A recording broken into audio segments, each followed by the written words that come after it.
Welcome. You're watching Rugby with Rifle, a podcast about all things rugby and life, with your host, Danny Pabone and Rifle Scudder.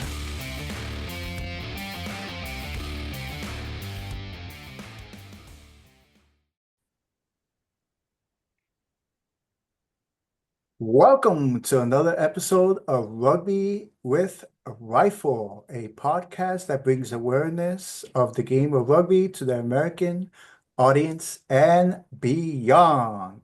So I'm here with my friend Rifle. Rifle, how are you doing, sir? I'm not doing too well after this latest weekend of rugby because all three our South African teams got hammered. So it was not Oh, a good weekend for South African club sides. But other than that, doing very well. Thank you, Danny. How about yourself? I'm doing good. My Raiders in the NFL are horrible, so I stopped watching the NFL like about 3 or 4 weeks ago. Okay. So I'm in the same boat, No, What are you bad gonna do? weekend. Yeah. There's always next year, right? Yes. So, welcome back, everybody. And in this episode, we are going to talk about what do rugby players do when their international games are over with? Do they go on vacation? No. Like any other international sport, you have players that go back to their either where they live or they go to other countries to play at the club level. And one of those leagues that we're going to talk about this episode is called the United Rugby Championship. I was Championship. I was about to say league. It's not league. It's United URC. Rugby Championship, which is headquartered in Ireland. However, it's just not Irish teams that play. So we're gonna get into that, and Rifle is gonna teach me a little bit about this league in Ireland. So let's get right into it.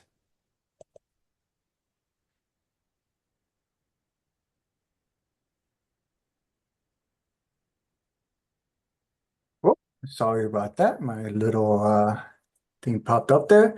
So again, the United Rugby Championship, and this league has 16 teams. As you can see here, we have 2 teams from Scotland, 2 teams from Italy, 4 teams from Wales, 4 teams from South Africa, and 4 teams from Ireland. So the one thing I wanted to ask you, Rifle, and I don't know if you know this. It says here these teams are nominated by their unions. Um, I'm not sure about what that means. So is this each individual country union, rugby union, that nominates these teams to play in this league? I can't answer that, Danny. I'm not. I haven't heard of that. I don't know what that means. Okay. The reason I like the IRCs, I'm obviously very biased, South African. So our teams play in this. So this is the one that I follow the most. You know, we Okay. used to be what we spoke of previously is that the rugby is divided in northern and southern hemisphere, and there used to be back in the day just competitions for the north and then separate competitions for the South. They didn't mingle, they didn't play against each other than test games. And countries now, for example, New Zealand, if you do not play your club rugby in New Zealand, you can't be picked for the All Blacks. So they don't want their players to go and play overseas. They want them to play in the New Zealand club system, where South Africa used to have that, other countries used to do that, but they found out for South Africa it was very difficult. And there are a lot of reasons that make them choose to do things this way. One thing for South Africa is because our rand, our money is so weak Mm. that the players can't make enough money playing just in South Africa after they've retired to be able to have a good living. So money overseas is way better for South Africans to be able to go and play there than what it is in South Africa. So a lot of the players from the Springbok teams, they have been given the opportunity to go to play in Ireland or in the European League. A lot of them have moved to Japan. And we've said this before. Another reason in Japan, the season is not that long. The games are not that hard, so they can rest their bodies better. So it gives a bit of a longevity aspect to them being able to play longer and make more money. But South Africa has allowed their players to go and play in other leagues. So another reason I like this is because a lot of South African Springboks are playing in the URC, but not for South African teams. So you've got, today, later we'll talk about, for example, RG Snyman, who's playing for Leinster. And the Leinster coach is actually Jacques Nienaber, who coached with Rassie Erasmus in the previous World Cup, who won the World Cup. So he's coaching there. He's the head coach. So he's got some South Africans there playing for him. You've got our fly half, Andre Pollard, who's playing for the Leinster Tigers. So he's playing overseas. So a lot of the South Africans are playing in this competition. And then when the Springboks play, they go back and they play for the Springboks. So just to, let everyone know, that's why I chose this. That's why I watch this more than anything else and follow this the closest, is because South Africa has their clubs playing in this competition. But outside of our teams that play, we also have a lot of Springboks playing for these European clubs in this competition. So, but I can't answer your question what it means by they were picked. I don't know what that means. I'm sorry. No. That's perfectly okay. But it is interesting, and I guess this is quite common in international sports, where you have great players from from different nations. Let's be honest, they go to play where the money is at. If your home country, and I guess in a way the US is blessed in that sense, in leagues like the NBA, Major League Baseball, NFL not so much, because NFL, even though it's growing internationally, it's not as big as other sports in America. So, America is blessed to where if your home nation is America and you're a professional athlete in one of those leagues, you're one of the highest players in the world. So we're blessed in that aspect.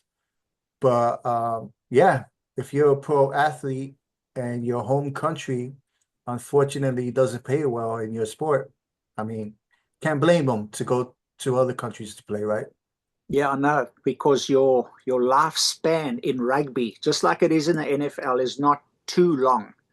So you have certain players like Tom Brady, who played well into his 40s and did well and played for a long time. But that's not everyone. It's far and few in between that you find a player that has the longevity to last so long. And in rugby, I mean, gee whiz, those guys get battered every single week after week. So it's understandable that they want to go somewhere else to make more money so that they can take care of their family. These guys have, they tour a lot. They're away from their family. They got wives, they got children, just like everyone else. So you want them to be able to go to a place that makes their future more secure so that they can take care of their family. So very understandable that they do that. And I'm so happy and glad that South Africa allows their players to do that, where New Zealand doesn't, so I'm just very happy that South Africa allows it. Yeah, that's pretty cool that players are able to do that and provide for their families. Yeah. Yeah, I mean, I guess, we in this podcast we love to talk about rugby. We also like to talk about life. If what good is it with money and health if you don't have loved ones around you? So, Oh, definitely, yeah. yeah, cool. Okay, so in this league, so they play 18 rounds, which in American terms is 18 weeks or 18 matches or 18 games. And I started reading about how the games unfold, but I was like, well, I don't want to get too deep into it in this in this podcast. So if anybody's interested on more on learning how the league is formed and how they form the schedule, which I know some sports fanatics love to do, you could go to their website and read all about it. So the league is divided into what they call 4 geographic pools. And we're going to go over those 4 geographic pools. And I'm sure, Rifle, you're going to be very familiar with quite a few of these teams. So I'm very excited to get into this.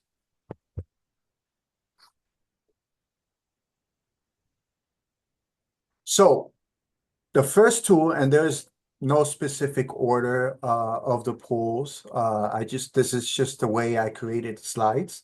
We have the Irish pool and the Welsh pool, and you can see each pool, the name of the team logo, and also I tried to get their home jerseys. So any rugby fanatics out there, if the jersey here is not the home jersey, please forgive me. I tried my best. The So sad yeah, thing, sorry, just looking at this is, the Welsh pool. I mean, gee, Welsh rugby used to be the best in the world, back in the day. I'm talking yes, quite some time back. They were just amazing. And to see where the Welsh team is right now and the battles that they're having and the struggles, it's really sad. So I mean, you got Cardiff there, you got the Dragons, the Ospreys, Scarlets. They had 5 or 6, clubs where, oh my goodness, just amazing how strong Welsh rugby was back in the day. So hopefully, they'll come back to that strength again, because it just makes world rugby better if every team is amazing at what they do. But Cardiff, gee, the history behind those guys and the Ospreys, hopefully they'll come back to their former glory. So that's just the first thing at looking at this, is just the state of Welsh rugby at this stage is very, very sad. yeah. And I remember the weekend that we spent together filming our promo videos for the podcast. We ran into a gentleman that you know who was Welsh, and he was really giving it to you. Yeah. That's the good banter between different nations when people play rugby, as yeah, we stick it to each other every now and then in a fun way. Yeah, as all sports fans tend to do. They like to stick it to people who are fans of their rival teams. Yeah. So they're in the Irish side, Leinster now, number 1 in the world, club wise in this competition. They phenomenal. And I'm sorry, you said Leinster? Leinster, yeah. Okay. And then a while ago, I put some things out on a WhatsApp page, just if you see the derby between Leinster and Munster. The field, I Mm, mean, is just, there's not, as we say back in South Africa, there's no space for a mouse. The seats are so packed, and the fields are not wow. as big as what you have in other places for their national games. But the derby between Leinster and Munster is huge. So that's always such a wonderful game and such a wonderful battle between those two sides. So Leinster won this year again. Very, very interesting. And then once again, talking about, I'm just Archie Snyman, who plays for South Africa, the Springboks. He left South Africa and the team that he played for there, and previously played at Munster, but he's now what do you call it? He's moved to Leinster, and he's playing for Leinster now. So he used to be a Munster boy, and now he's playing for Leinster. Oh, So when they played each other, he played his former teammates. So that was very interesting to see. So a lot of interesting things happening there in those four Irish teams. But Leinster and Munster definitely, that's the top derby in those games. But Leinster, they right now they're number one in this competition, and they're looking really, really good. Geordie Barrett from New Zealand, All Blacks, moved over there. He's playing for them as well. So they got some phenomenal players in that side. That's one of the best club teams in the world right now is Leinster, and they've got top coach in Jacques Nienaber coaching them. So they're really a formidable force in world rugby right now in the club leagues. so Leinster is I guess in in international soccer, you have a battle between Barcelona and Manchester City, and usually they're towards the top internationally. Correct. Yeah, something like that. If you look at soccer leagues, that's right. That's right. Yes, and I believe Manchester, if I'm not mistaken, I was watching a game against one of the MLS teams against Manchester.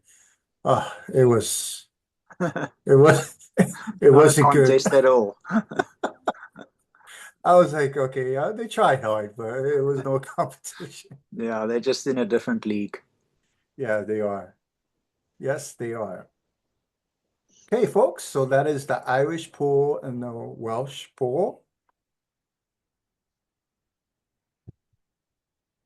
And now we have the South African pool, which consists of 4 South African clubs, and the Italian and Scottish pool, which consists of 2 Italian clubs and 2 Scottish clubs. Yeah, so it's interesting that Scotland and Italy, they take 2 of each, where the others all have 4 teams from their respective countries. So in the Italian there, you got Benetton and you got Zebra. I don't know how you would pronounce that. And then from the Scottish side, you got Edinburgh, who's always been, very big, and Glasgow. So those are the big 2 rugby clubs in Scotland. And then on the South African side, you've got 4 South African teams there. You've got the Bulls. They known as the Blue Bulls because their jerseys are blue. You've got Cell C Sharks. They, I believe, now have been bought by they are called by a different name now. They're not Cell C anymore. Okay. They're called the Hollywood Sharks. So their jerseys have Hollywood Oh, Sharks. see. And then you've got the DHL Stormers and Emirates Lions. So yeah, those are the 4 South African teams. And as I say, unfortunately, all of them got a hiding this past weekend, which was not good to see. But that's the way the cookie crumbled this weekend. Yes, you can't. Come on, Rifle. You can't be great every week. That's right. Yeah. So there you go, my friends. I have the Chelsea Sharks, but I have the Hollywood Sharks jersey. Okay. Yeah, there you go. They're called Cell C. They used to be sponsored by Cell C as a telephone company in South Africa, like Vodacom, or the Bulls there. They're Vodacom Bulls. But Cell C used to be the sponsor for the Sharks, but they're now the Hollywood Sharks. Yeah, the only, out of all the teams, the only 2 companies that I'm somewhat familiar with is DHL, which is like a UPS or FedEx. And then obviously Emirates Airlines. All the other teams and the sponsors I wasn't too familiar with. So I'm guessing they're European companies and stuff like that. Yeah, Vodacom is a big Is that telecommunications company? telecommunications. Okay, Yeah, so they sponsor a lot of things in South Africa. They're big. Okay. Cool. So I was looking at because I'm a huge logo guy. I love logos, and I appreciate a good logo. So I don't know. I guess I was looking at these logos. I like the Lions one. That looks pretty cool. And the Warriors, the Glasgow Warriors. I love that Viking look. Yeah. So I think those were my two favorite logos. Mm. And ze I don't know how to pronounce that either. Zebra, I guess, which is zebra, obviously in Italian. Mm-hmm. They had two different logos, and 2024, the logo that you see here, 2024 was the first year that they introduced this new logo. Last Okay. year they had some type of zebra, like a rainbow zebra or something like that. Okay. I don't even know how to explain it. So yeah, so I ask, which team do you follow the most? Let me guess, the South African teams? Just a wild guess. No, I follow all No, of them. what? When I went to school, my younger years at school, I lived in the district of the Emirates Lions. So when I was primary Oh, school, okay. I played for the Lions junior teams. Those were the teams we played for. And then when I went to high school and university, I moved to a different district. And then I was in the Bulls area, the Vodacom Bulls. Okay. So the Sharks, they at the coast. I was never in that area. And the Stormers are from Cape Town. They're way down south. Way So down I south. actually, played in the district of the Bulls and the Lions. So those were the teams that I really, really followed. And but as I say, I watch all South African teams the same. There's not one favorite that I have now. I enjoy all of them. So you just enjoy the sport I do. and Yeah. just want a good game. There you go. Yeah, I want a good game with a South African team to win. Yeah, yeah. There you go. There's the caveat. I want a good There game. I you just go. want the Yeah, South African team to win. exactly. Yeah. But unfortunately, no luck this weekend. Not at all. Pretty cool. So the last thing that you had brought up while we were preparing for this episode was and let me just show the next slide here. So it is this, and I'm going to choose my words very carefully here. But is there, because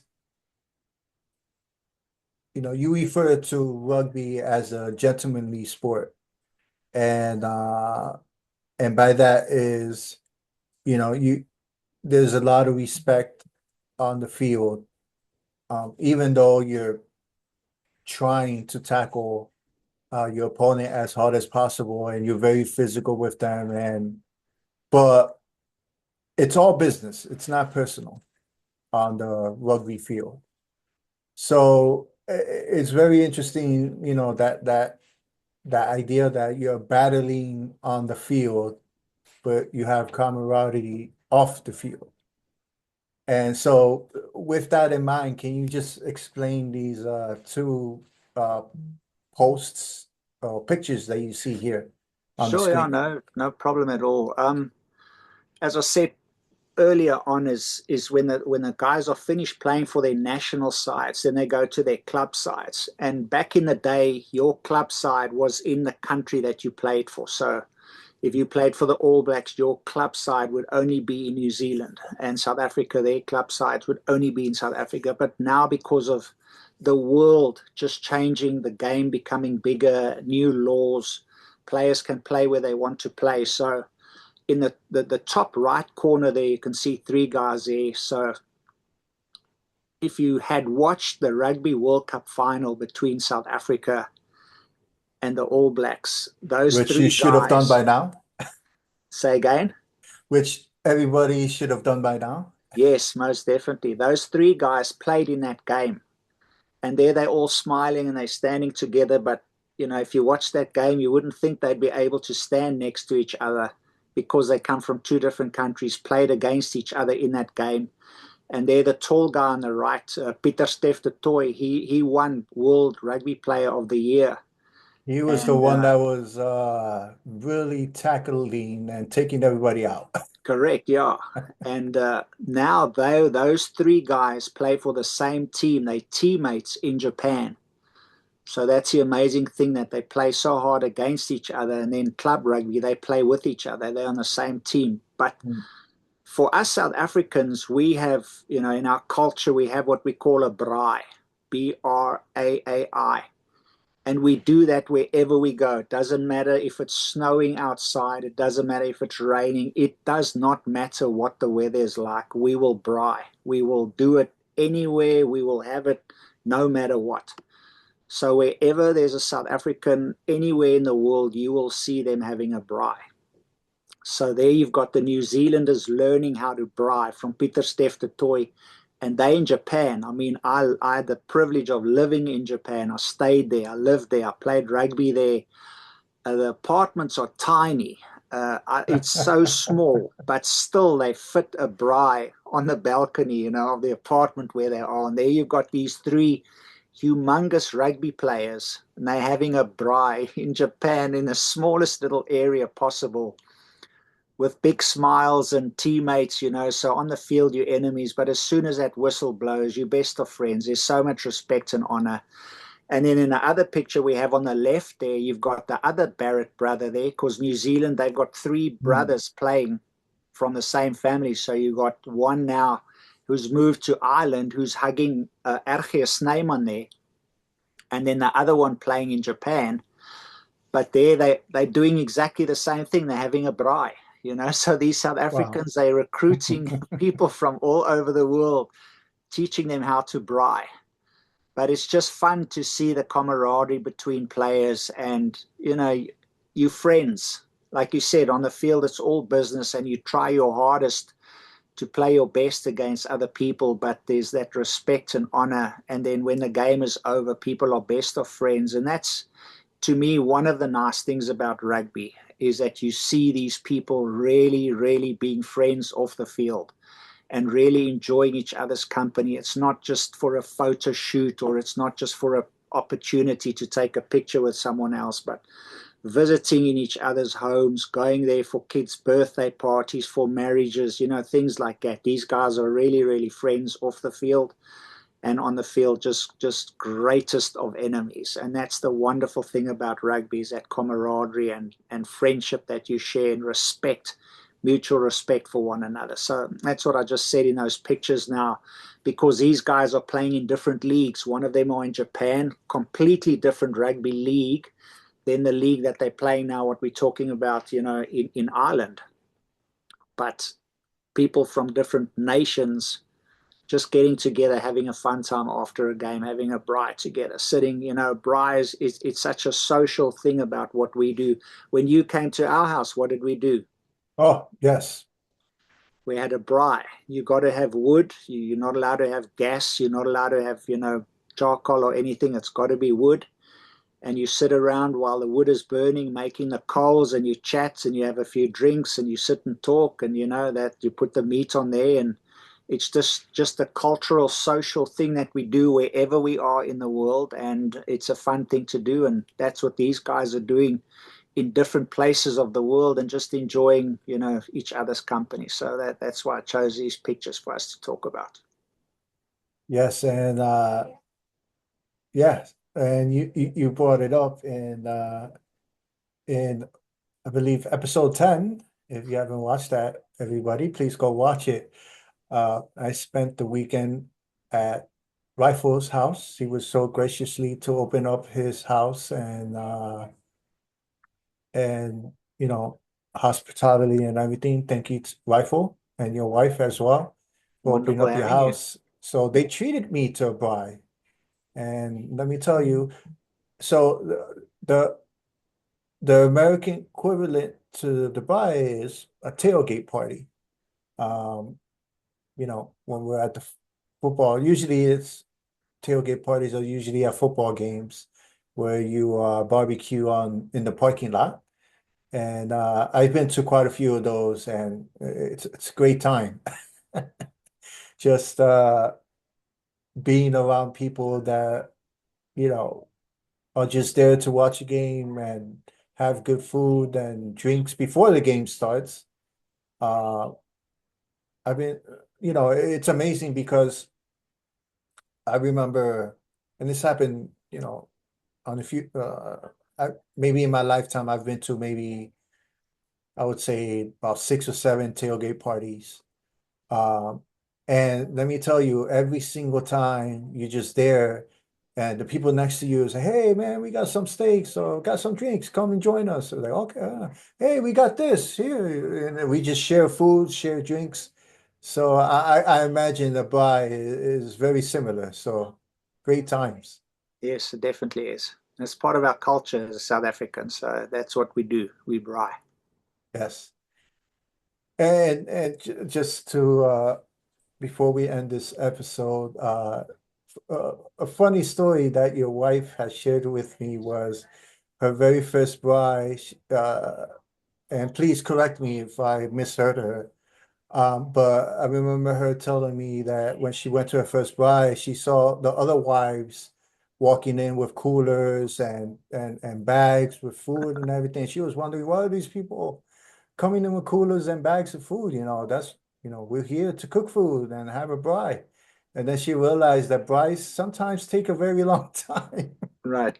You omitted one important thing, and to say that my wife is Taiwanese, so I was living in Taiwan when I met my wife. So, as Yes. we South Africans do, we braai wherever we go. So, we were braaiing in Taiwan, and one Yeah. day we had a braai, and she arrived for the first time, thinking, as you say, we're going to eat, but she didn't realize we put the wood on, we start the fire, and we stand around the fire and look at the fire and talk to each other for hours.